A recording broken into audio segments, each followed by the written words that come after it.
E a minha oração é essa, tão somente isso, que este culto transforme a sua vida. Quero convidar você a abrir a sua Bíblia no Salmo 51, versículo 10. Ainda no ritmo de tudo que vivemos hoje pela manhã, mas não por causa da manhã, na verdade, evidentemente essas duas mensagens já estavam preparadas, planejadas, pensadas há algum tempo, mas ainda no ritmo da Rio Mais 20, de manhã nós compartilhamos sobre as bases bíblicas de uma ecologia cristã, e foi um momento de fato muito, muito especial para todos nós, a começar em mim. Eu costumo dizer, e sempre dizer isso na sala de seminário para os alunos, que a primeira pessoa alcançada por uma mensagem é o próprio pregador. E se isso não acontecer, nada faz sentido. E na verdade, tudo aquilo que nós vivemos hoje pela manhã, eu já havia sentido e vivido no silêncio da minha sala de estudo com Deus, enquanto o Senhor foi moldando e movendo o meu coração diante daquilo tudo que nós contemplamos nesta manhã na mensagem de hoje. Eu de fato tenho louvado a Deus e passei a tarde toda ecoando no meu coração tudo que vivemos, o que eu ouvi dos irmãos, da maneira tão única como Deus se manifestou entre nós na manhã deste dia, nos dois cultos, semelhantemente. Por isso que é tão importante os dois cultos iguais, como tem sido a nossa proposta, porque quem participou dos dois cultos, de fato viu, ainda que tenha tido uma pequena mudança por causa do tempo, a mensagem do segundo culto foi um pouco mais à vontade, vamos dizer assim, eu pude falar um pouco mais além do que eu pude falar no primeiro culto, por causa do tempo espremido ali, limitado para iniciar o segundo culto, mas o resultado, o que Deus fez no final dos dois cultos foi exatamente igual. Na verdade, porque mostra que não é a palavra dita, mas a palavra revelada, ou seja, não é o tempo da mensagem, não é a eloquência do pregador, não são os argumentos que ele utiliza, mas é o poder do que Deus quer falar pela sua palavra. Então, se vocês depois quiserem comparar quem veio num culto e no outro, eu posso já adiantar, o primeiro culto a mensagem foi mais reduzida, porque o tempo me obrigou a isso. Como no segundo tempo não tinha um terceiro culto para começar, então eu pude ficar um pouco mais à vontade, eu pude expor um pouco mais daquilo que eu havia preparado para fundamentar as bases de uma ecologia cristã. E de fato foi muito bom. Mas eu já tinha pensado para de noite, é o que eu quero compartilhar com você, dentro de toda essa temática das palavras de ordem desses dias, Rio Mais 20, trânsito mudado, feriado escolar nos 3 próximos dias, quarta, quinta e sexta, uma rotina toda alterada, com ruas fechadas, autoridades para lá e para cá, canhões, mísseis estrategicamente escondidos na Zona Oeste. Eu queria tanto saber onde eles estão para vê-los de perto. Puxa vida, mas o exército diz que não vai contar onde eles estão. Vou começar a andar por ali para ver se eu descubro onde eles estão, só para ver. Curiosidade, eu sempre gostei dessa área bélica, não é? Então, se algum militar aqui puder me contar onde eles estão, só para eu chegar perto para ver. Brincadeira, é só para matar a curiosidade mesmo. E eu tenho acompanhado todos os dias as notícias do que tem acontecido na nossa cidade. E é no mínimo interessante ver como quando a gente quer, a gente tem um aparato de segurança maravilhoso, não é? E agora a cidade do Rio de Janeiro é a cidade mais bem guardada, pelo menos no eixo Barra da Tijuca, Zona Sul e Aterro do Flamengo, é o eixo mais bem guardado do mundo inteiro hoje, né? Se alguém quer andar com 20 mil reais na mão, em notas, ande por ali que não vai ter problema nenhum. Bom, espera-se, né? Coincidência ou não, não sei, Júnior, se foi coincidência ou não, mas o nosso bairro também viveu essa semana o início de uma nova fase, com a inauguração do Centro Cultural João Nogueira, ou os mais antigos, o antigo Imperator, não é? Uma belíssima obra feita pela prefeitura da nossa cidade, que até nos abre uma porta, né, Paulo, de oportunidade para nós voltarmos a ter os nossos eventos externos no auditório para mais de 2.000 pessoas, 3 cinemas, restaurante. No bojo do pacote veio também a tal Secretaria de Ordem Pública, né? É assim que fala, secretaria? É. Superintendência? É isso aí, CEOP. E aí, meu amigo, foi uma festa total no nosso bairro. Nunca se viu as ruas tão livres de camelôs. Até os irmãos que acompanharam pela internet, o pastor Marcos testemunhou, que saíram para distribuir comida na quarta-feira e não tinha um morador de rua. Para contar a história. Tiveram que voltar para a van e foram para o Jacaré. Mas foi uma benção eles terem ido para o Jacaré. Sabe por quê? Posso falar, pastor Marcos? Você queria falar, né? Eu vou falar. Porque eles chegaram lá. Olha só que testemunho lindo, gente. Isso dá outra mensagem, pastor. Se você quiser pregar, eu até deixo, tá bom? Porque quando a van encostou, a nossa van com a nossa folhinha, a nossa identificação, junto com o pessoal da Terapia do Abraço, que é a equipe lá do Jacarezinho, que faz o trabalho com os dependentes químicos, quando a van parou, abriu-se a porta, a equipe ouviu alguém dizer no meio da rua: a igreja chegou. Isso é a ação transformadora do povo de Deus. A igreja tem que chegar lá. Não é a igreja esperar as pessoas virem aqui. E na verdade, o triunfo do poder da cruz é quando o mundo constata: a igreja chegou aqui. Nos piores lugares, nos mais fedorentos, nos mais escuros. E se houve uma coisa de bom, além de termos assim uma certa organização de volta ao nosso contexto de bairro aqui, eu espero que isso resulte na segurança. Eu estou surpreso, o nosso auditório hoje está muito cheio. Comparando a outros domingos à noite, quem sabe esse é o prenúncio de um novo tempo em que a gente vai voltar a ter os nossos cultos da noite bem mais cheios do que usualmente nós temos, porque a justificativa que a gente mais ouve é: pastor, a segurança é muito complicada, já fui assaltado ali próximo da igreja e tal. E a gente espera que essas iniciativas das autoridades estabelecidas, de fato, mudem um pouco a nossa cara. Mas foi saber que Deus moveu de tal maneira que não havia pessoas morando ou dormindo nas ruas do nosso bairro naquela quarta-feira, mas eles estavam esperando a igreja chegar em algum outro lugar. E aí, com tudo isso, também vieram multas, reboques, e a gente tem um momento de grandes transformações, em que algumas palavras de ordem pública, legalização, limpeza, organização e também ecologia, desenvolvimento sustentável, sustentabilidade. Hoje pela manhã eu chamei a sua atenção para o fato de que, impressionantemente, uma emissora de televisão fez uma enquete rápida no centro da cidade e perguntou para as pessoas se elas sabiam o que era Rio+20.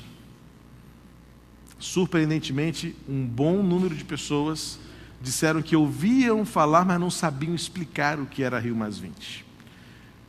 É interessante como a geração em que vivemos, com tanto acesso à informação, tem a informação, mas não tem formação. Até sabe ver uma logo, um símbolo, sabe que está acontecendo alguma coisa, mas isso não muda, isso não traz conceitos novos e até mesmo uma mudança de postura, de atitude na sociedade. Como eu disse pela manhã, eu vou falar agora de novo. Não vou perguntar aqui quantos sabe o que é Rio+20 para não me frustrar. Tá bom? Perguntar, Neilton? Não. Pergunta não. Ah, você sabe? Pode? Mas a nossa cidade tornou-se nessas 2 semanas, o centro das atenções de todos os idealistas, os ecologistas, os acadêmicos na área de ciência ambiental. Todos os olhos do mundo de pessoas que têm interesse nesta temática voltam-se para a nossa cidade para pensar o futuro. E é bom que você saiba que a história do discurso ecológico ganhou força mais ou menos na década de 60, quando, pelo menos 20 anos depois da Segunda Guerra Mundial, parou-se para pensar o futuro do planeta depois de tanta destruição. Em 72 houve um primeiro encontro, tímido, pequeno, mas o Rio de Janeiro já sediou uma primeira conferência de visão ecológica em 72. Mais recentemente, em 92, todos nós aqui, a maioria, pelo menos só os que têm menos de 20 anos é que não saberão disso, não é? Ou não tomarão conhecimento, mas aconteceu a Rio 92, que também foi um grande movimento, a Eco 92, que também mudou o cenário da nossa cidade. Pela primeira vez nós vimos naquela época tanques e jipes e militares na rua, fechando vias expressas para garantir a segurança das autoridades que estariam aqui. E agora, 20 anos depois, Rio+20. Ah, agora você entendeu por que é Rio+20? Caiu a ficha? E saiba que daqui a 20 anos tem outra programada. É de 20 em 20 anos, as comunidades científicas e idealistas do mundo reúnem-se, definiram o Rio de Janeiro como centro, a capital deste pensamento, para avaliar as decisões tomadas, avaliar os encaminhamentos feitos e também programar novos encaminhamentos para o futuro do nosso planeta. No que tange a ecologia, eu já falei tudo que eu tinha para falar hoje pela manhã. Mas pensando sobre o tema desenvolvimento sustentável ou sustentabilidade, um paralelismo me incomodou muito nesta semana, porque a proposta da sustentabilidade ou do desenvolvimento sustentável, que é um conceito ecológico, administrativo, empresarial, também organizacional, porque atinge todas as áreas da existência da sociedade, partiu desse conceito chamado de sustentabilidade, que por definição é a capacidade que o ser humano tem de interagir com o seu mundo, com o seu habitat, com o seu meio ambiente, preservando-o para não comprometer os seus recursos de tal maneira que prejudique ou inviabilize as gerações futuras. De novo, quando se fala em sustentabilidade, pensa-se na maneira como nós lidamos com o meio ambiente hoje, de tal maneira que preservemos todos os recursos que existem para a nossa existência, fontes de energia, recursos naturais, alimentos, solo, animais e toda essa multiplicidade. Na época de 92, quem se lembra bem, eu participei bastante daqueles debates, estava no seminário, eram temas discutidos constantemente em nossos seminários. O grande tema da época era biodiversidade, lembram-se disso? Era a palavra de ordem da época. E, na verdade, a sustentabilidade vai dizer o seguinte: é a capacidade que nós temos de manter a biodiversidade, ou seja, esta inumerável quantidade de seres vivos no planeta e de recursos naturais, como água, energia e outras fontes de sustento da humanidade, para garantir a viabilidade das próximas gerações. Na verdade, isso tem muito a ver com o pós-modernismo. Na verdade, com uma resposta à pós-modernidade. E aqui eu abro um parêntese para chamar a sua atenção para daqui a 2 semanas, quando os nossos jovens estarão nos convocando para um debate sobre a realidade da pós-modernidade. Eu vou explicar por que isso tem a ver uma coisa com a outra. Não vou entrar no mérito, pastor Henrique, porque eu vou deixar para o Congresso, não é? O desafio da pós-modernidade. Mas, sendo bastante objetivo, a pós-modernidade ela se fundamenta em alguns postulados, em alguns preceitos que embasam o comportamento da nossa sociedade atual, que evidentemente coloca em risco a sustentabilidade. Por quê? A nossa sociedade ela tornou-se egoísta, materialista, hedonista, ou seja, voltada para o seu prazer a todo custo, a todo preço. Então, a nossa geração de adultos usufrui do mundo, do planeta, da criação, sem dar conta de que nossos filhos precisarão desses mesmos recursos daqui a pelo menos 20 anos. E o que estamos fazendo para viabilizar o crescimento e a existência dos nossos filhos? O problema é que a pós-modernidade diz o seguinte, declara, e ainda que a gente não declare, a gente vive isso de maneira mascarada. A pós-modernidade diz o seguinte: eu faço o que eu quero, sinto o que eu quiser, vivo o que eu quiser e ninguém tem nada a ver com isso. Então a nossa geração é a geração do desperdício. É a geração da luz acesa, é a geração da torneira aberta, é a geração do combustível gasto, do pneu queimado, sem pensar-se no futuro. Gasta-se hoje para não se ter nada amanhã. Quando se fala em sustentabilidade hoje, o que se pensa é o seguinte: o que nós estamos fazendo hoje que possa prover e garantir o futuro, ainda que nós não estejamos mais aqui. Então, perceba como isso é uma mudança de cultura, porque nós estamos muito voltados para o imediatismo. Nós queremos saber o que importa para nós hoje. é a geração instantânea. Põe o cartão no caixa e você quer o dinheiro imediatamente. Você vai para a fila do fast food, você dá o dinheiro e se demorar mais de 2 minutos você já fica nervoso, porque tudo é para agora. E isso se reflete também na maneira como nós usufruímos dos recursos do planeta. Não nos importamos se nossos filhos terão água, energia, calor ou frio, porque o sistema térmico do planeta está totalmente alterado. Essa semana começa o inverno, mas nem parece, né? O calor que fez ontem e hoje é algo indescritível em dias à véspera do inverno. Alguns teóricos vão dizer que essa já é a reação do planeta, que se defende e que está se reprogramando, ou seja, se transformando para reagir aos desmandos da humanidade do tempo presente.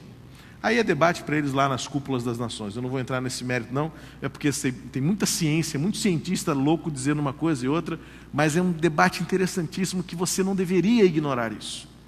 Porque como eu disse pela manhã, tem tudo a ver conosco, com nossos filhos, conosco como povo de Deus. E a nossa responsabilidade de cuidar e zelar da realidade do planeta. Sustentabilidade, portanto, é a habilidade que nós temos de sustentar e suportar uma ou mais condições que se alternam e que se alteram surpreendentemente. É a característica de alguém, ou de um sistema, ou de uma organização, permanecer por um tempo indeterminado, mantendo a sua estabilidade.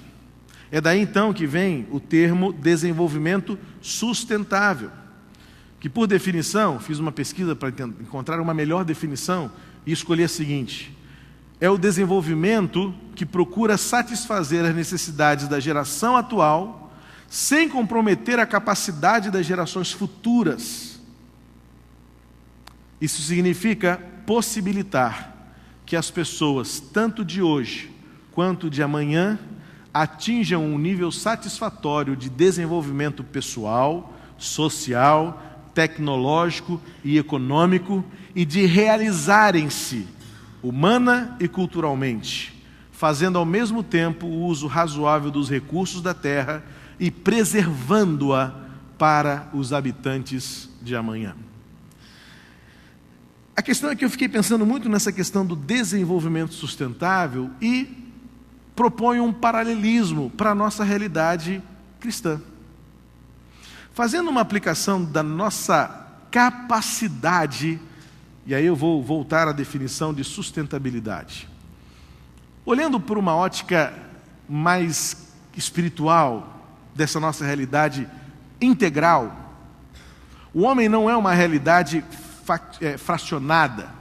Nós não somos uma realidade, a gente cresceu, né, ouvindo muitas vezes, pedindo a Deus que abençoe a minha vida espiritual, a minha vida material, a minha vida afetiva, a minha vida financeira.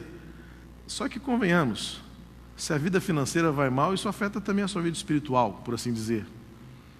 Se você está com um problema na sua vida emocional, isso vai afetar a sua capacidade relacional com os outros. O que eu quero mostrar com isso? É que nós somos um composto integral, em que se o dedinho do pé está com a unha encravada, seu dia acaba, porque uma coisa tão pequena atrapalha o todo. Então a nossa vida ela não pode ser seccionada, fracionada em áreas independentes. Então, pensando por uma ótica espiritual, eu proponho um paralelismo assim. É necessário que nós também desenvolvamos uma espiritualidade sustentável,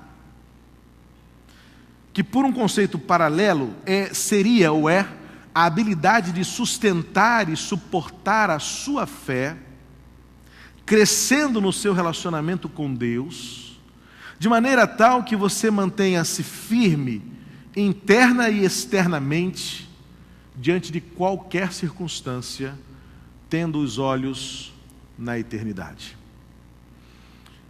Tentando trocar em miúdos para você entender o que eu estou querendo propor. É que enquanto o mundo está olhando para os aspectos temporais,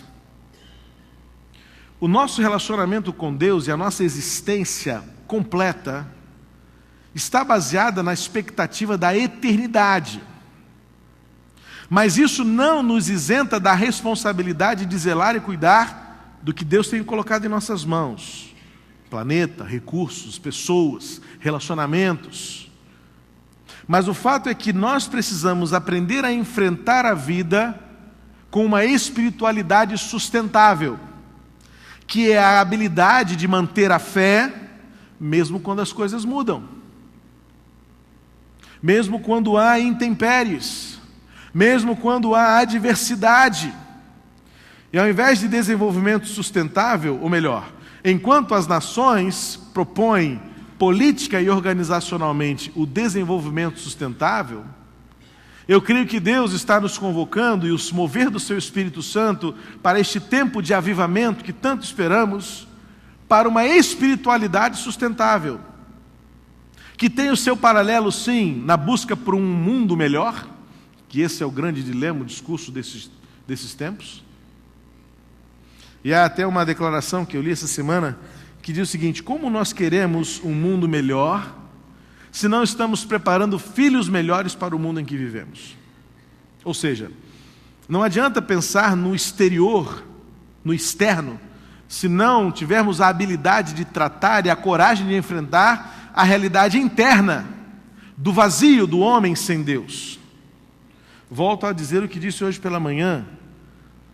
Bom seria se todos esses governantes que estarão aqui reunidos na nossa cidade, os maiorais não estarão, mas ainda assim as nações estarão representadas. Na verdade, este encontro ele é promovido pela Organização das Nações Unidas. Nós cedemos espaço, gastamos um bom dinheiro também, mas em tese o interesse é do mundo em estar aqui.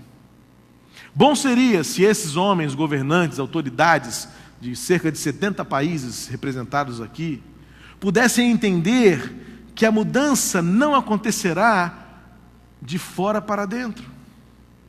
Porque de fora para dentro, os Estados Unidos não aceitarão as mudanças propostas. A Alemanha não se dobrará às exigências dos planos e pacotes e tratados que se estabelecem. E outros grandes países ainda que compõem o grupo dos 5 mais ricos, dos 7 mais ricos, e vai por aí afora, nos tais Gs da geopolítica mundial, porque são mudanças que são propostas de fora para dentro. Mas as verdadeiras mudanças só acontecem quando a transformação começa no coração, quando muda-se o ponto de vista, a perspectiva, a lista de valores, as prioridades. Só que tais mudanças só mudam com o coração. Não são planos e pacotes que infelizmente vão mudar. E a história está aí para comprovar isso. Numa das matérias que li sobre este movimento do Rio +20, um especialista estava avaliando as recomendações da Eco 92. E um percentual mínimo, ínfimo, insignificante, é o percentual das recomendações que efetivamente foram cumpridas pelos países ricos do planeta. Ou seja, pouca coisa saiu do papel.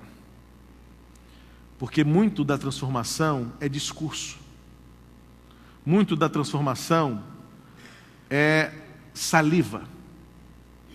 E quando eu proponho para a nossa reflexão desta noite, para a sua vida, para a minha vida, que o que faz diferença é a espiritualidade sustentável, que é a habilidade de crescer num relacionamento com Deus, de tal maneira que nós consigamos sustentar qualquer condição, interna ou externa, mantendo a nossa fé.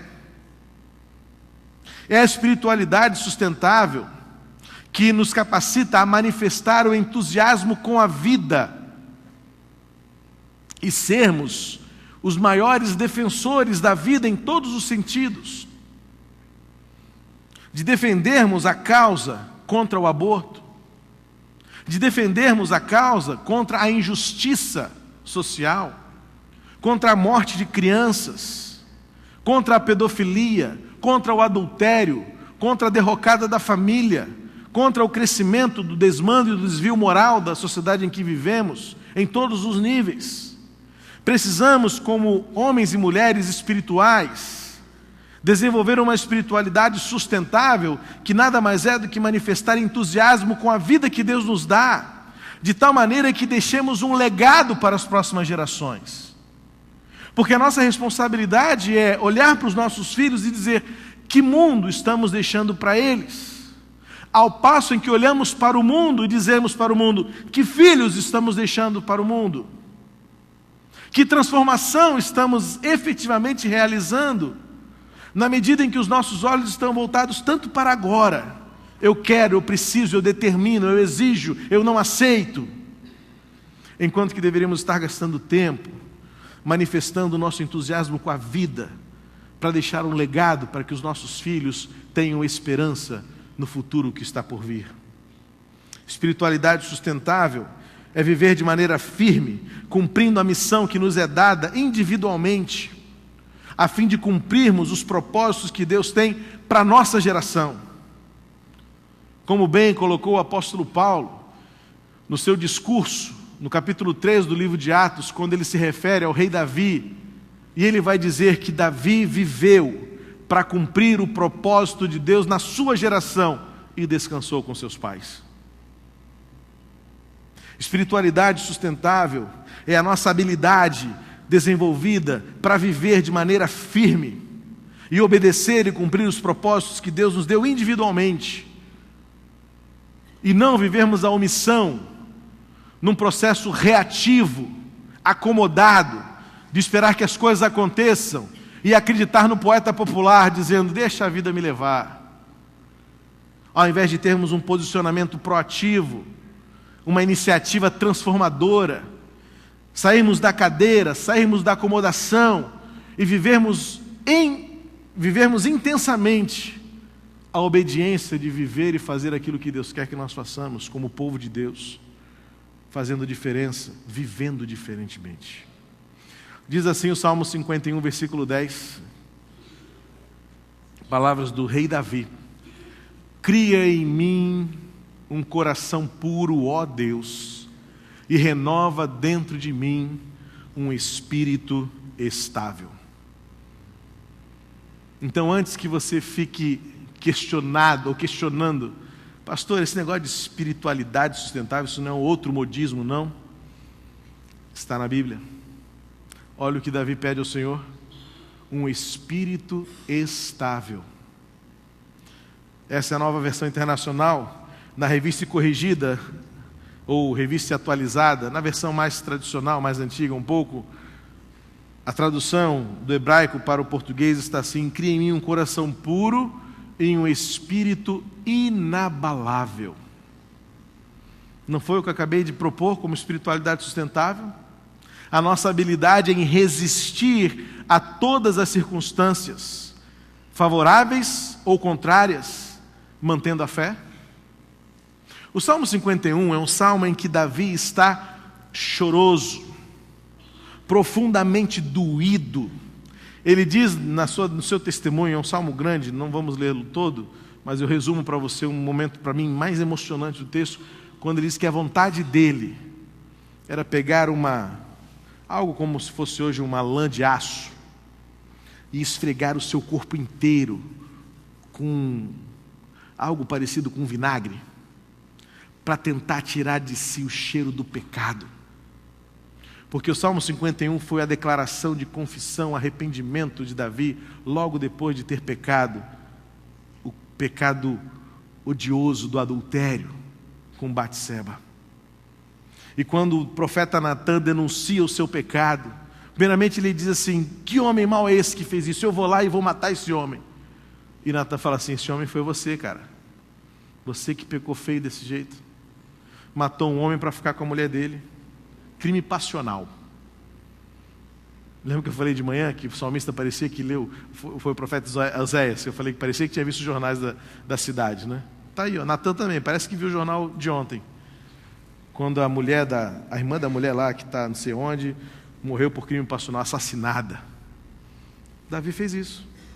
Matou um marido para ficar com a mulher do marido. o rei Davi, um homem segundo o coração de Deus. Sabe por que ele é um homem segundo o coração de Deus? Por isso aqui, ó. Não é pela sua imperfeição, porque imperfeição todos nós somos. O desafio da espiritualidade sustentável é você aprender a lidar com a imperfeição do outro, sem julgamento, sem condenação, lembrando que o mais merecedor da graça de Deus sou eu próprio, nas minhas esquisitices, nas minhas imperfeições, nas minhas sérias mazelas. Davi era tão pecador quanto eu e você, mas a Bíblia o reconhece como um homem segundo o coração de Deus. Ele deixa um legado ao ponto do apóstolo Paulo, séculos e séculos, quase 1000 anos depois, declarar que Davi viveu para cumprir os propósitos de Deus em sua geração. O exemplo, o legado de Davi está baseado neste salmo, quando Davi diz: eu queria poder tirar minha pele e receber uma pele nova, porque o pecado está fedendo em mim. O que eu fiz foi grave demais. Então chega o versículo 10, quando ele culmina na sua súplica por uma segunda chance diante de Deus e fala: Senhor, cria em mim um coração puro, ó Deus, e renova em mim um espírito estável, ou um espírito inabalável. Ou ainda, na nova tradução, na linguagem de hoje, dá-me uma vontade nova. Olha que tradução bonita, uma proposta bonita de tradução. Cria um coração puro e dá-me uma vontade nova e firme. Renovação. O preceito, o postulado bíblico é de algo novo todos os dias, e não o conservadorismo que atravanca, que impede, que proíbe, que inibe, que tolhe. O salmista cantava: vou cantar um cântico novo ao Senhor. O salmista diz: eu quero um coração novo. Paulo vai dizer que nós devemos renovar a nossa mente. Espiritualidade sustentável, muito mais do que um desenvolvimento sustentável, é um coração disposto a viver a cada dia o novo de Deus. E ter histórias para contar de quem Deus é, do que Ele faz. E na esperança de que aconteça o que acontecer, eu me manterei firme. E a tradução, uma tradução livre da versão americana, King James, o Rei Tiago, que é a tradução mais reconhecida na língua inglesa, diz: cria em mim um coração limpo e um espírito reto, constante, sustentável. O que seria então uma espiritualidade sustentável à luz desse texto bíblico? 3 coisas eu quero propor para você. Primeiro, uma espiritualidade sustentável se desenvolve abandonando o religiosismo. Veja comigo o versículo 16 e 17, por favor. O que Davi vai dizer aqui? Tu não deleitas em sacrifícios, nem te agradas em holocaustos, senão eu os traria. Ora, Davi tinha tudo à sua disposição. Ele podia dar todos os gados, podia dar todos os animais, ele podia dar toda a sua riqueza. E ele mesmo já havia dito outra vez: eu não vou dar ao Senhor nada que não me tenha custado muito. E ele poderia dar toda a sua riqueza, mas olha o que ele aprendeu, versículo 17: os sacrifícios que agradam a Deus são o espírito quebrantado, um coração quebrantado e contrito, ó Deus, não desprezarás. Você consegue perceber junto comigo? Você está comigo na compreensão de que Davi sabe que não é mais de aparência que se deve viver com Deus, porque Deus vê o coração. Quando olhamos-nos aqui, quando você olha para mim, vemos-nos cheirosos, penteados, maquiados, mas Deus vê o meu coração podre, mundano, sujo, pecador, como o de Davi.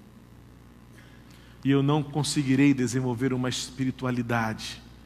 Primeiro, lembrando os preceitos de uma espiritualidade sustentável, uma espiritualidade firme, independentemente das circunstâncias, uma espiritualidade que seja um legado para as próximas gerações.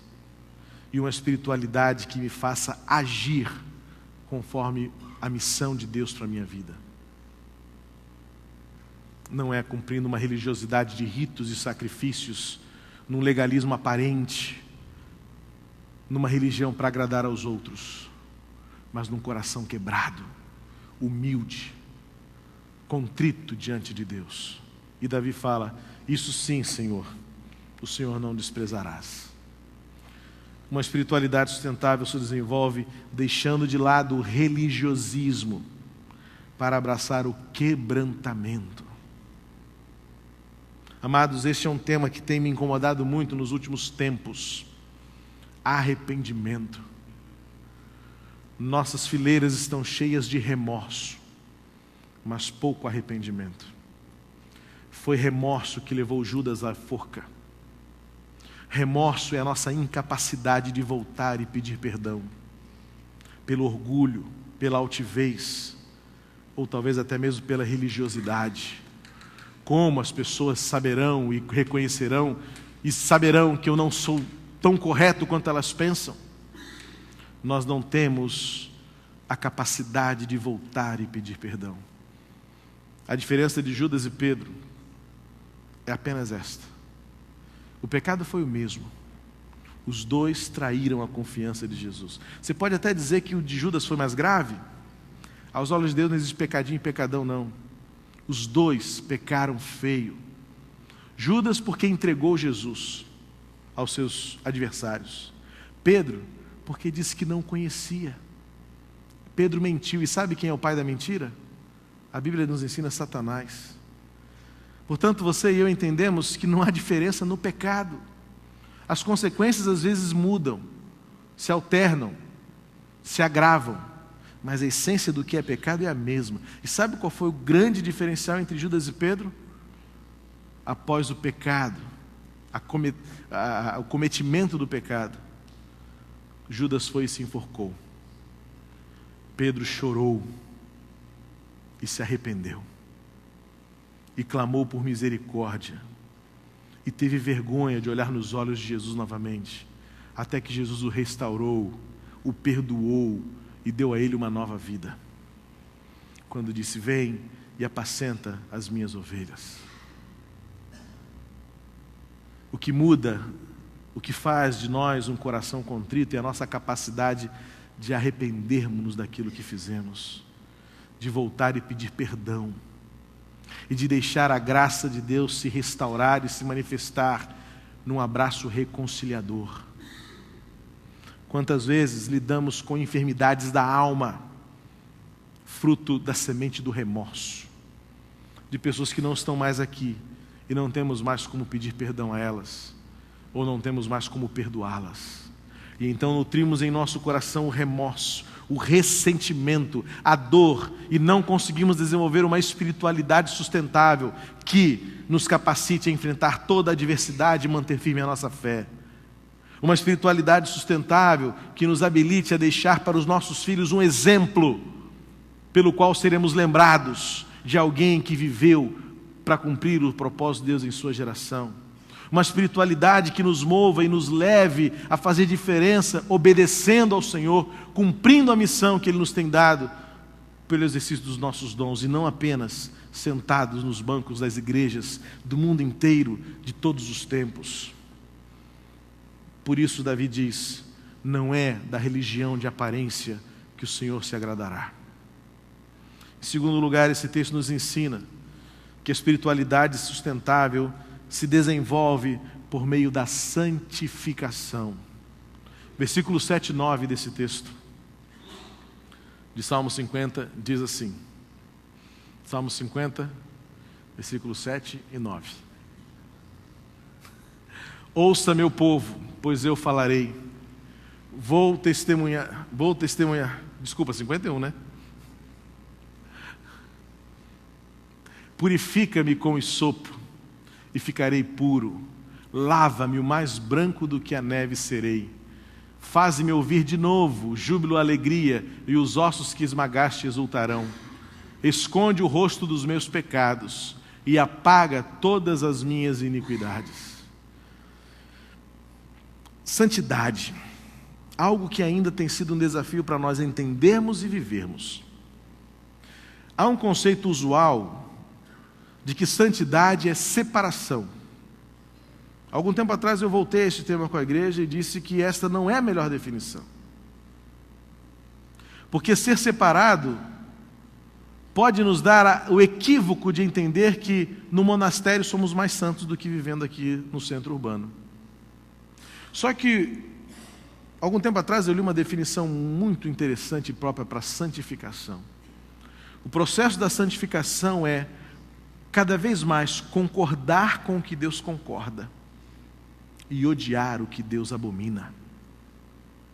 Só que o secularismo da pós-modernidade faz justamente o contrário, quando nós acabamos por amar as coisas que Deus odeia e repugnamos, vivemos em repulsa àquilo que Deus ama. Sabe o que falta nos irmãos?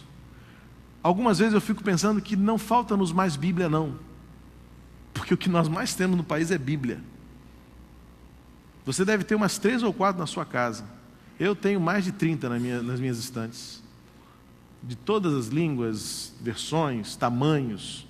E cada dia as editoras mandam uma nova, né? E essa semana mesmo o jovem perguntou: pastor, essa Bíblia é boa? Eu falei assim: não sei, eu não conheço ainda. Traz para eu ver, que eu tenho que avaliar. Porque é tanta coisa nova que não, o nosso problema hoje não é Bíblia. O nosso problema é a coragem de obedecer à Bíblia. Falta-nos a coragem de entender que aquela palavra é para mim. Falta-me a coragem de, ao abrir a Bíblia, dizer: Deus tem razão, e eu preciso mudar a minha maneira de viver. Porque enquanto isso não acontecer, não há santidade. Porque a santidade não é viver separado, irmãos. Santidade é ser diferente enquanto se está junto. Ser puro, como o coração que Davi pediu ao Senhor. Um coração puro, mesmo vivendo no meio da impureza. O que Isaías disse quando foi tocado pela brasa do altar? Vou morrer, porque eu sou um homem de lábios impuros e que habita no meio de um povo de impuros lábios. Mas o que Deus disse para ele? Mas é aqui que eu quero você. E então Davi fala: então eis-me aqui, envia-me a mim. Um homem impuro, no meio de um povo de impuros lábios. Uma espiritualidade sustentável, que vale a pena. É fruto de um coração em santificação, que vai a cada dia amando mais as coisas que Deus ama, concordando com as coisas que Deus fala e odiando as coisas que Deus odeia. Esse foi o problema de Demas. Quando o apóstolo Paulo escreve a sua segunda carta a Timóteo, ele diz: Demas, amando o mundo, me abandonou. Não foi da noite para o dia, meu querido. Não se abandona da noite para o dia. Não se sai de casa da noite para o dia.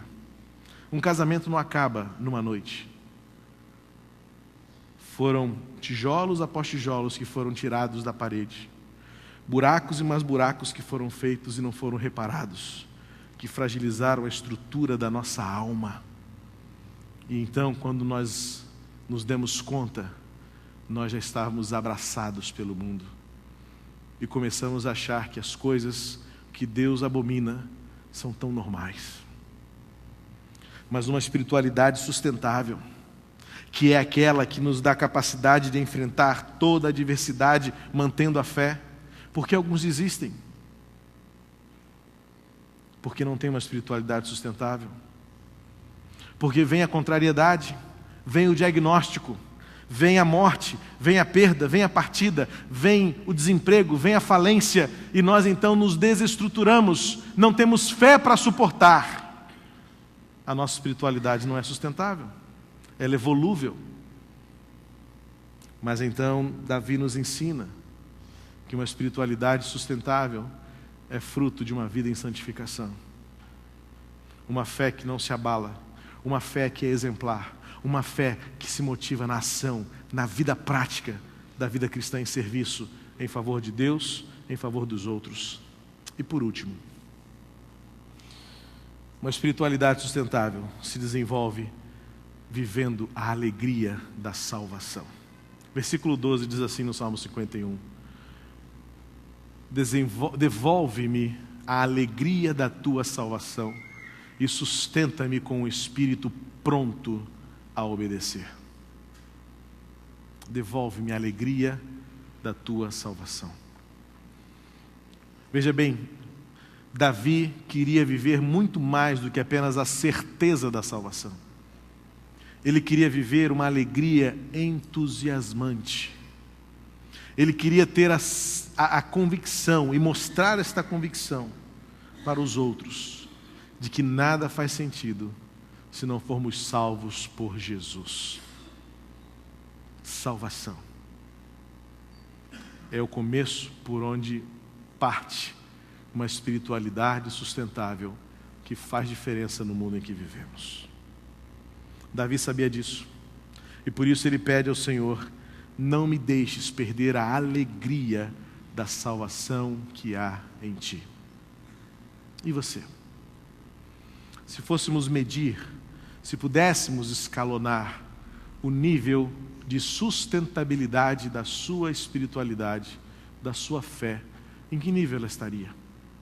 Se depender da alegria da salvação na sua vida, se depender da sua santificação, e se depender também da maneira como você vive a religiosidade, onde está a sua espiritualidade?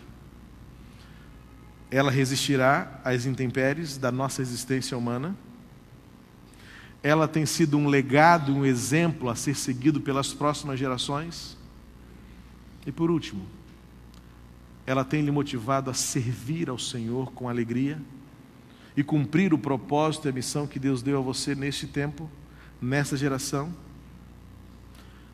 Há um hino muito lindo de um quarteto, antigo já este hino, cuja letra dizia: quando eu morrer, o que dirão de mim? Nenhum de nós saberá. Mas nós podemos preparar esse dia, vivendo hoje uma espiritualidade que faça diferença, que não seja fruto de uma religiosidade aparente, de um legalismo, de um ritualismo vazio e sem sentido, por mera repetição, mas seja fruto de uma experiência genuína com Deus. Que aquilo que disserem de nós seja um legado, deixado para as próximas gerações, de uma vida que valeu a pena, porque foi diferente das demais. Santidade. E que tenha sido uma vida que viveu para expressar a alegria de viver com Jesus. Estamos juntos? Que o Senhor nos capacite a viver intensamente esta espiritualidade que muda o mundo e que não depende de ações governamentais ou iniciativas organizacionais, mas acima de tudo, uma mudança do coração, de uma vida que experimenta o cuidado de Deus, a vontade de Deus e a glória de Deus para enfrentar qualquer circunstância e manter a fé, para zelar e cuidar do futuro das nossas próximas gerações, que olharão para nós e dirão: um bom exemplo a ser seguido, uma vida que valeu a pena. Pais, mães, tios, avós, líderes, se depender de nós, o que será dessa geração que acabou de sair daqui? O que será dos nossos filhos adolescentes e jovens? E por último, uma espiritualidade que traga a você a alegria de cumprir a missão de Deus dada à sua vida. Viva para obedecer ao Senhor. É como encerramos este texto do versículo 12, quando Davi pede: Senhor, dá-me um coração pronto a obedecer. Que Deus nos abençoe para vivermos esta espiritualidade profunda e intensa e refletirmos o caráter e a glória de Deus em todo o nosso caminhar, para que o mundo olhe para nós e não nos veja como religiosos, mas nos veja como seguidores de Jesus, numa espiritualidade que vale a pena, numa espiritualidade que é exemplo, numa espiritualidade firme, seja qual for a circunstância. Jesus, a razão da nossa fé, a razão da nossa alegria, a razão da nossa esperança. Você já tem Jesus? Não sei qual é a sua experiência aqui hoje, mas eu vejo muitos rostos que não são do nosso dia a dia. E depois de falar tanto de alegria, de esperança, de santificação, de vida entusiasmada, eu não posso terminar sem dar a você uma última palavra. O que o mundo precisa é de Jesus. E o que você precisa é Jesus. E a proposta é muito simples e objetiva. Você pode sair daqui do mesmo jeito que você entrou. Eu espero que não. Mas tudo começa com Jesus no seu coração.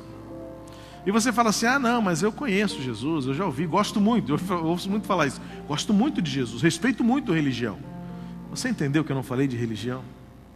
Você entendeu que eu não falei de ritual? Você entendeu que eu não falei de ritos, de sacrifícios, de holocaustos? Eu falei de coração transformado.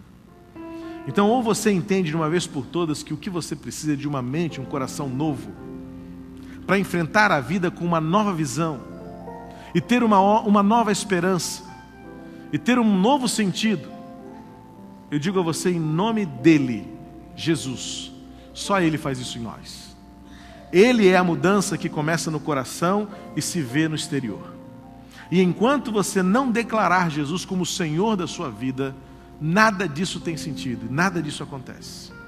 Você pode ir de religião em religião, pode ir a todos os cultos, pode voltar aqui N vezes, mas enquanto você não declarar no seu coração, Cristo é o meu dono e o meu Salvador, você não terá esta alegria, você não terá essa esperança, você não terá futuro.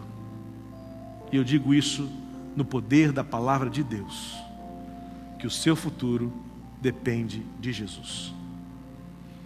Então, antes de encerrar, eu gostaria de perguntar se você não deseja nesta noite entregar o seu coração a Jesus e declarar, talvez pela primeira vez, eu quero Cristo como dono de todas as coisas.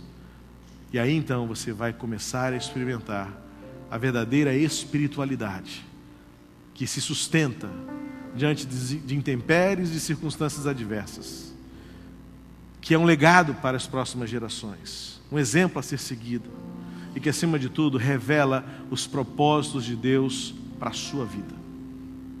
Quero orar por você, se nesta hora você entendeu este último momento. Vinha tudo muito bem, né? E de repente eu falo para você que tudo só faz sentido por Jesus. E agora está com você. Só por Jesus.